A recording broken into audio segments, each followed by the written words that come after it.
Oh, I hate that voice. It sounds so synthetic. Recording Recording in in progress.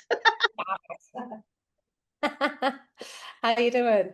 Oh, well, it's lovely to meet you. And congratulations on the third series of Trigger Point. We'll come on to that in a minute because I wanted to talk to you about something right back almost at the start of your career. Because you started off with Okay. a couple of films, both with the same director, and that, of course, was Shane Meadows. And I've Yeah. spoken to quite a few people who've either been inspired by him or have actually worked with him. And I wondered what you felt was so special about the guy because he has such a following. He does. I adore Shane. He's a very close friend of mine over the years that we've worked together. We've spent more time as friends as than we have colleagues. I think the thing with Shane is he's lived, he's when you write something that you've experienced, it's it really comes off the page. Do you know what I mean? And he's experienced a lot, Shane. He's had a certain upbringing that was able to help him create things like This Is England and create a gang that felt like a real gang, quite misfits, if you like, that actually worked beautifully together. And that's what he experienced. Um, I think also that, Shane trusts his actors and his team to use their own talents and he gives them freedom. Like, you can't you can't be a director and just go, oh, you make it up and hope that the actors can just nail it. Shane spends a lot of time with the actors in terms of research, in terms of rehearsals, weeks on end. He's got such an eye, he's got a vision, he knows exactly what he wants, and then he gives everything he can to the actors and to the teams. And then when we come to film it, it's just a joy because there's no script, there's no finding your mark, there's very little lighting. There's probably about 8 cameras sometimes, so you're not going to have to do it a million times. It's been captured. And so it's kind of, in some ways, it's like theatre. And yeah, there's only a handful of people, I think, that can, come close to doing that kind of work. I certainly think Shane is one of a kind, though, and I'm desperate to work with him again. He knows that. We both want to do something. It's just finding the right projects and finding the right time, really. So it's just a matter of time, Oh, when rather than if. yeah, let's say that because then it's in the world and maybe it'll actually shift. But Whatever. yeah, I we've mean, had lots of chats. I mean, we speak a lot. Yeah. it sounds like the most fantastic foundation for your career. Yeah, well, I started at the TV workshop when I was 11, and that is very much based on improvisation and reaction and, trying different things and failing and, being used to rejection. And they really build your resilience. I felt very prepared for this industry that's so cutthroat because of the workshop and because of my work with Shane. So I feel like I've been given a brilliant start. I didn't expect it to go this far or this way. But I'm not kind of afraid of it, I suppose, if you like. And I don't particularly want to become too, I don't want to get het up about things. And I'm very happy in my ordinary world. And then I step into this world and I love that. But it's not the everything. You have to be sort of realistic as well. So when a part comes your way, what are you looking for? Because I think certainly in recent years anyway, we tend to associate you with very sort of determined characters. I mean, do you ever wish sometimes you could do something a little bit lighter, like a rom-com or a musical? Absolutely. Yeah, no, too right. I think, I've been really lucky because of things like Line of Duty, and Trigger Point. I've sat in a space now of procedural drama, but they're two massive shows that any actor would be sort of pleased to be in. I've enjoyed dipping my toe into other kind of genres, especially with things like Insomnia, where it was much more of a sort of like spooky thriller rather than a crime thriller, if you like. But yeah, I mean, I've got my own production company, and we do have things on our slate that I'm attached to that are much lighter, in that kind of space. So fingers crossed that that will come off at some point. But you don't really, even if you're in a position where I feel like I'm, in a very, very lucky position, you go where the work is. You don't really get to pick and choose all that much. And I'll be honest, I've read, some lighter stuff and some comedies over the years, and they've just not suited me or at that time. So you've got to wait for the right thing, really. Yeah. You mentioned Line of Duty. Now, Trigger Point has gone down really well. The first two seasons certainly have. But I wondered when everybody was talking about Line of Duty, what it was like for you. I mean, how did you cope with all that attention? I can't, I mean, it's a bit of a blur, but I live in Nottingham. And so I Okay. don't know, I'm sort of able to just step back into doing the normal things that I do. And everybody that ever approaches me are lovely. They're all dead complimentary, and they'll say nice things, and they just want to have a quick chat or a selfie. And it's because of them that we have the show that we have, and we have the careers that we have because they watch.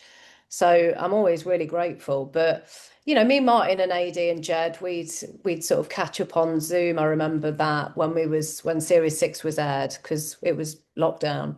Um, and we'd all catch up and sort of talk about it, because no one really understands what it's like unless you're living it. And it did get a little bit crazy, Mm. paparazzi in the car park at Tesco in Nottingham is not what you expect. So that was a bit weird. But it didn't last for long. We got through it. It was fine. Yeah, I wouldn't fancy the paparazzi tracking me down when I'm doing my shopping, not in my tracky bottoms and t-shirt. I mean, come on. No. And that's exactly what I would have been wearing. Oh, that's so not fair. What do you think is the appeal though of Trigger Point? Well, to be honest, I think there's a few things. I think the acting in it and the performances are so real and raw, and there's weirdly a kind of like gallows humor that runs through it as well, that gives it that sort of less. It just makes it real. It just makes you feel like these people exist. I think also the fact that expos and that role, we don't really see an awful lot of it in real life. You see a lot of police action in real life and all that kind of stuff, firefighters, doctors. Whereas expos, it's not really that well known. So I feel like it's a world in which people go, oh, I'm, quite intrigued. And their job is so heroic. And it does, it creates brilliant plots, it creates explosive, edge of your seat, hold your breath kind of moments. And I think, with all the amount of crime drama that we have now, it's a brand new spin on that, really. Yeah, it is. I mean, they're kind of like the unsung heroes, really, aren't they? Absolutely, yeah, completely. Yeah. And your character, Lana, has personally had quite a rough time in the first two seasons. I mean, it's taken its toll on her for sure. Where do you feel she is as this new season kicks off? Is the past sort of always on her mind? Yeah, we definitely get a sense of that loss that she's had over the last two seasons, and how is she meant to deal with that kind of loss, whether it be her brother, her colleague, a lover, strangers. She's seen a lot of death and destruction.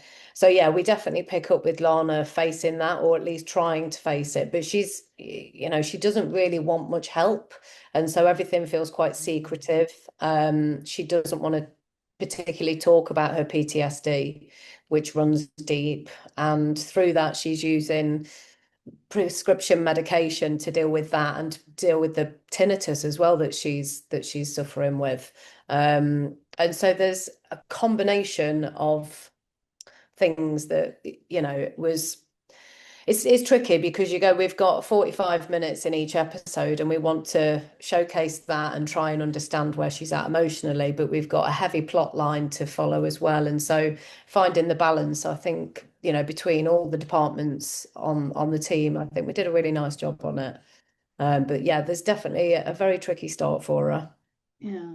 I mean, she's obviously a very demanding character to play for you emotionally and indeed physically, because you've got all that kit, you know, your helmet and your visor and your backpack, you've got action sequences to do. Do you have to go into some sort of training before you film a season? No, I don't because it's not, to be honest, there's a part of me that did ask that when we first started doing season one. I was like, do I need to find a PT and go and do some training? Because it's not really my bag. I get all of my training from day fever by dancing on a stage for 5 hours. Um, but they Okay. said, no, you don't need to do any of that. It's all about the tension. It's all about the sort of, anyway, cut to series 3 and 4, and it has been an extraordinarily physical 9 months. But I've actually really got stuck in and enjoyed it. It's felt good to sort of, have a go. And my running double or my stunt double will come in, and bless her, she sometimes doesn't do very much because they can always tell it's me, and I'll just go, oh, I'll do it. It's fine. So So yeah, it's been. I'm just wondering if that backpack is actually stuffed with protein bars. I'll tell you what it's stuff with, because I have this bugbear. I was talking about this on a podcast last week where, like, tea cups won't have tea in them, and bags will be empty and all that kind of stuff. And I can tell that Yeah. it's empty. So Yeah. for me, I've always got Lana's kit bag has got her kit in it. It's got her endoscope or, all her tools, her drill, or all that sort of stuff. And then there was a scene actually in the first episode where I have to carry a breeze block to put it in the taxi. And they made a rubber one for me, a foam one. And it just looked so stupid because I couldn't make it. Trying to make it work as an actor, make it look Yeah. heavy. I just went, oh, just give me Okay. the rubber thing, it's fine. So yeah, So we know there's going to be a fourth season of the show because it's already in the can, isn't it? I mean, it's done it and is. Yeah. dusted. So how much do you feel that you've been living and breathing Trigger Point this year? Yeah, I've had a very it's been, oh, how do I describe it? It's been I've never done that before where I've done back to back. I've found it tricky at the very start of season 4 to forget season 3. So that took a little bit of time to make sure that there was new characters, new stories, new everything. But we very quickly got into it. I loved this year. I think of all the shoots that I've done, this personally, doing 3 and 4 back to back was one of my most enjoyable shoots. The crew just, I think everybody was just really excited to have a lot of work in front of them. It's not easy in this industry at the minute, especially for crew and actors. And so I think the fact that people had a long job really meant that we could settle in, and loads of brilliant friendships were formed. It was a gorgeous vibe on set. People really looked after each other. So as much as the show itself feels elevated, and I think we've really upped our game in lots of different areas. Um, it was just from the get-go a really happy place to be. So every single day I sort of skipped into work and was just really glad to be there. And I guess you get that sense of continuity as well, which you never get if you just film one season end to end, full stop. Yeah, definitely. We could think ahead a bit more and just try and figure out what we're going to do with characters and I encouraged and the team above as well. Everybody was encouraging people to give us what their take is on their characters, and departments were really encouraged to do their best work, with what they've got. And so I think, from props to costume to camera to lighting to catering, it was a dream job, genuinely. It's hard to describe it, really. I miss it. But you are going to take a break now, aren't you? I am, yes. Now I think you've I'm earned seriously taking it. a break. I think you've earned it. Thank you.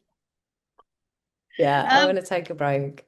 I guess everybody asks you this, but I'm going to ask it anyway. Do you think Line of Duty is ever going to come back? And I'm not thinking in terms of a sequel, but maybe some kind of sort of spin-off with maybe you and one of the other characters. Would you be up for something like that? I mean, we've all been really honest and said we would love to do another Line of Duty. We all adore working with each other, and we're really proud of the show. I have recently been telling everybody that me, Martin, and Adi would love to do a travel show together, in the hope that, yeah, exactly. See, That would you'd be watch it. interesting. There you go. That would It's be. nothing.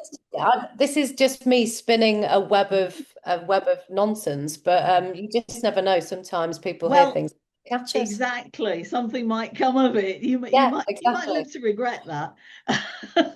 Well, I don't know. I think the great thing is Martin and Adi, they're very funny. They've got great senses of humour, and we can't really capture that in Line of Duty, but you can capture it on a travel show.